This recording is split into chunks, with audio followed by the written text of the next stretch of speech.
Bonsoir à tous et bienvenue dans le journal des régions. La zone industrielle de Glodjibé partage avec les professionnels des médias les projets en cours pour cette première édition. Les échanges ont porté sur la valorisation du coton au sein de la GDIZ. Elle vise à confronter les idées pour mettre en place une industrie résiliente. Benjamin Denayon et Amandine Aliamboussou.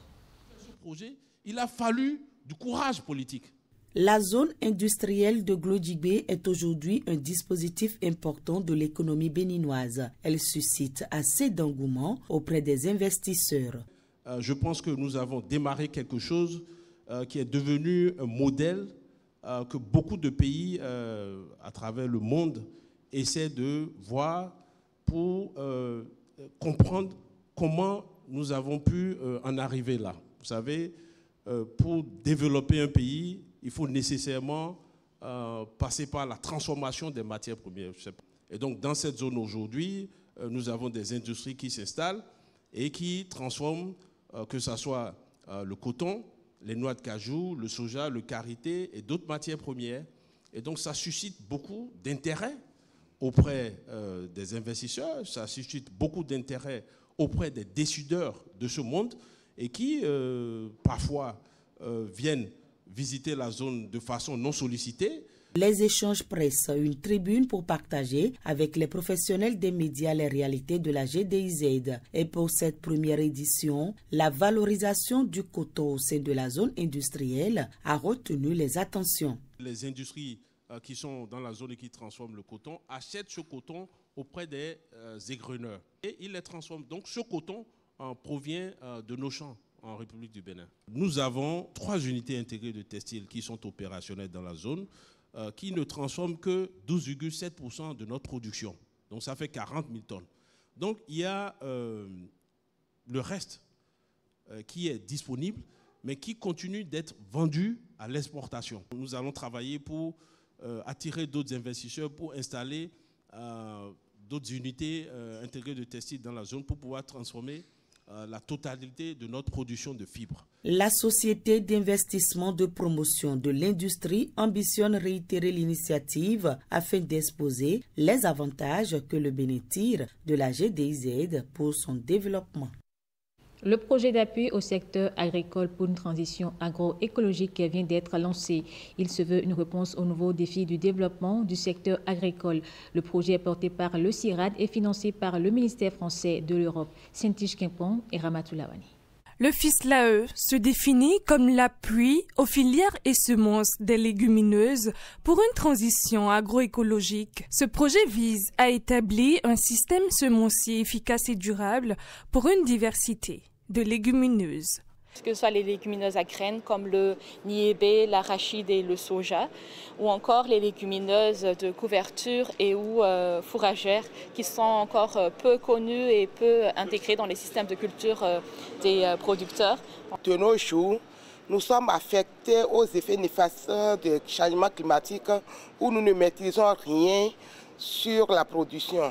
Nos parents mettaient les terres en jachère. Aujourd'hui, nous n'avons pas cette possibilité de mettre les terres en jachère. Tout ce que nous pouvons faire, c'est d'apporter les éléments nutritifs aux petites portions que nous utilisons d'une manière intelligente. L'autre volet de ce projet est la facilitation de l'accès au matériel de mécanisation agricole. Le même producteur fait plusieurs spéculations à la fois.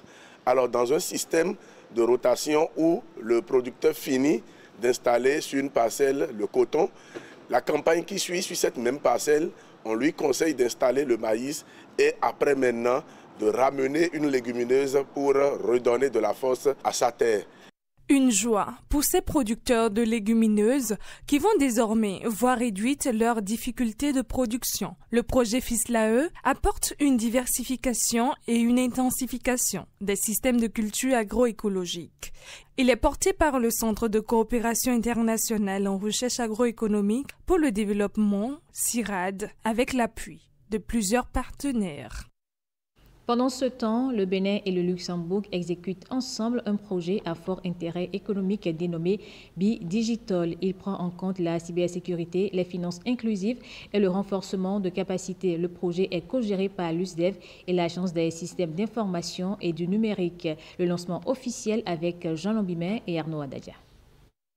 Bidigital, c'est l'un des tout premiers projets à grand impact dans le secteur du numérique. C'est un programme qui s'appuie sur les populations, d'où l'importance des termes « finance inclusive ». En 2022, le Bénin et le Luxembourg ont signé une feuille de route qui prévoit la formation professionnelle de la digitalisation et last but not least, la digitalisation. Je le dis avec beaucoup de joie, c'est le premier programme entièrement dédié à la digitalisation dans l'histoire de la coopération luxembourgeoise. La gouvernance que nous avons mise en place nous permet à travers les groupes techniques d'avoir des présidences assurées par chacun des métiers. Nous avons bien évidemment le Fonds national de microfinance, l'Agence nationale de supervision des SFD, nous avons le Fonds national de développement agricole qui est pleinement représenté, mais nous avons également le ministère des Affaires sociales et la microfinance. Nous allons leur permettre de pouvoir amener des services numériques auprès de leurs GUPS, les guichets uniques de protection sociale. Avec ce projet, nous allons travailler à développer des capacités de surveillance et de réactivité plus importantes qui vont nous permettre justement d'avoir une infrastructure qui tourne tranquillement. Nous devons former les personnes, les Béninois ou même ceux qui veulent venir travailler ici au Bénin au niveau des métiers de l'hôtellerie. Donc on va aider ces institutions-là à produire des cours en utilisant le support numérique. Il va y avoir par exemple un studio de création de contenu. Le Bénin se renforce davantage pour plus d'efficacité dans le secteur du numérique.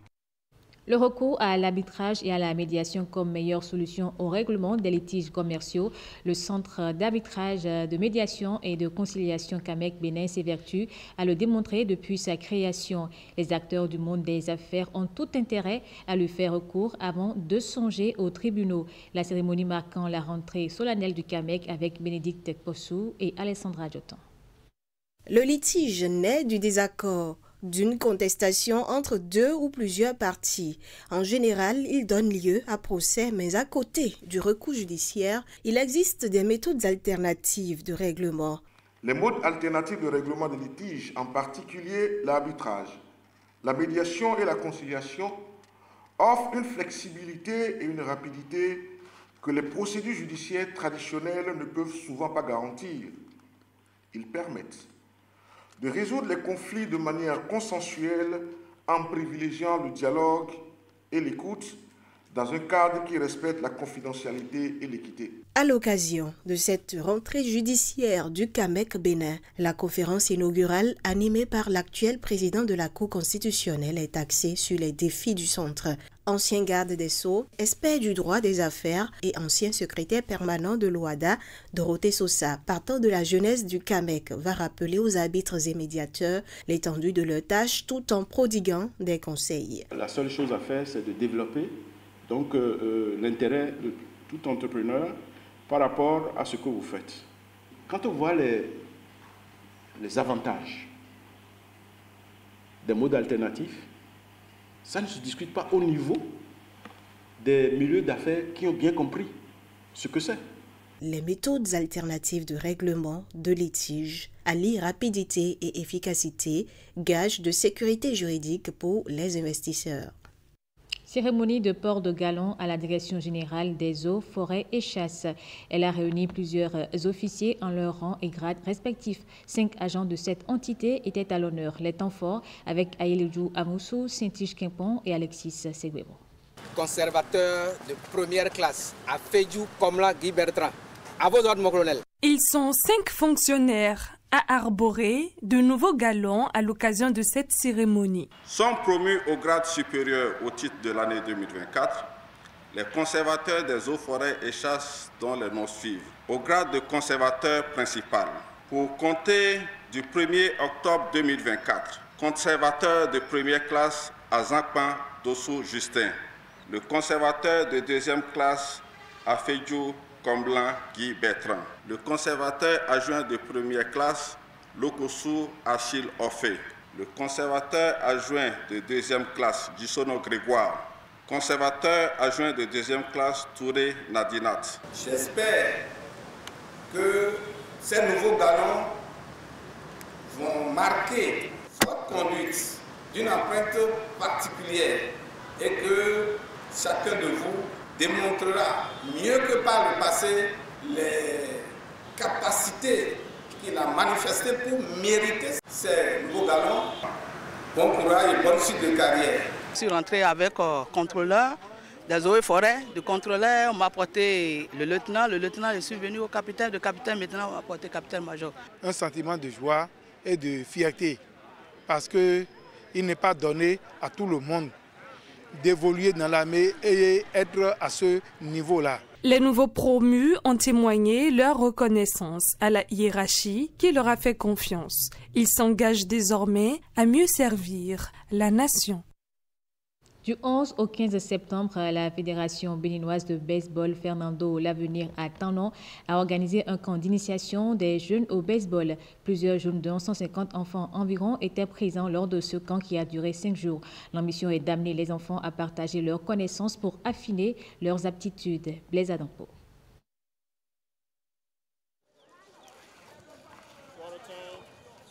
Le baseball reste une discipline pas trop connue du public sportif béninois. Pour la Fédération béninoise de la discipline, il est nécessaire d'initier les jeunes enfants. À Don Bosco, 150 garçons et filles ont été formés pendant 5 jours aux techniques et mécanismes pour pratiquer le baseball. Le baseball, c'est un sport purement vraiment technique, donc ici, il faut vraiment insister sur chaque aspect. À l'ensemble, nous avons 8 aspects au baseball qu'il faut enseigner et apprendre et travailler avec des exercices pratiques pour que les enfants puissent avoir le nécessaire, rentrer dans leur club respectif et travailler dans ce sens pour le développement de chaque club. Les jeunes sont encadrés par des coachs et techniciens spécialistes. Ils ont mis l'accent notamment sur le lancer, le pitching et le receiving. J'ai appris comment on lance bien, comment on envoie la balle très haut, la balle par terre et la balle parallèlement. Nous avons observé les différentes compétences de nos joueurs, de nos athlètes, au fait, parce qu'il y en a autant plus haut, moyen et plus bas. Ceux qui sont peut-être à l'étape 0, nous les avons amenés à l'étape un peu plus élevée. Et ceux qui sont déjà à l'étape un peu plus élevée, nous les avons perfectionnés au cours de ce camp-là. Depuis le premier jour, on a vu qu'il y a un peu de raté. On a corrigé certains aspects à leur niveau. On a vu jusqu'à aujourd'hui maintenant, leur réactivité est vraiment satisfaisante et nous pensons que s'ils gardent le cap comme ça et rentrent dans leur club respectif, il y aura le changement.